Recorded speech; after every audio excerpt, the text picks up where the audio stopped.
C'est quoi une répétition? La question est un peu teubée comme ça, mais en vrai, il faut se rendre compte que RIR, c'est un outil. Répétition, c'est aussi un outil qui permet de mesurer l'effort. Une répétition, c'est quoi? C'est quand? C'est donc quand il y a étirement du muscle, quand il y a raccourcissement du muscle, et donc en conséquence, il y a contraction, parce que justement, faire dans un sens comme dans l'autre, il y a contraction, il y a donc effort. Définition numéro 1, passage de position étiré à raccourci pendant une contraction ou inversement. C'est ce que je viens de montrer à l'écran. Définition 2, instrument permettant de se rapprocher du RIR 1-2. Parce que justement, l'RIR, c'est une perception de l'effort par rapport aux répétitions en réserve. Donc, les deux s'emboîtent bien l'un avec l'autre pour pouvoir mesurer l'effort lors d'une série.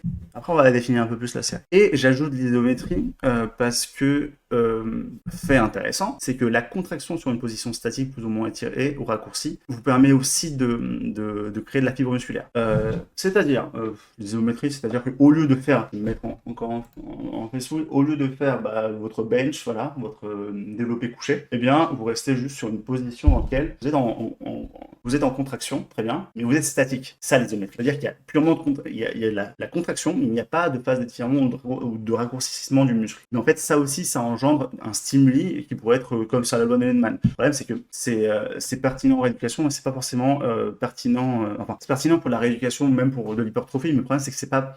On sort un peu du schéma de mesure de l'effort avec des répétitions et des RIR. En soi, si vous faites de l'isométrie, la perception de l'effort, c'est, je sais pas, je suis à X secondes peut-être de ne plus pouvoir rester dans cette position-là, quoi, avec ce poids-là. Si j'insère cette information de l'isométrie, c'est pour dire c'est que ce n'est pas forcément le mouvement, c'est l'effort qui fait que vous pouvez recruter des hautes unités motrices. Et en fait, via les répétitions, vous y arrivez, mais aussi via juste la contraction pendant une certaine durée, vous pouvez aussi le faire, d'accord?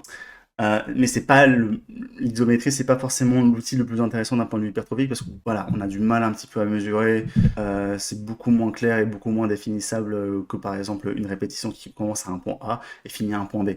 Mais par contre, je le remets, c'est pertinent en rééducation pour contracter dans une position non douloureuse, c'est-à-dire que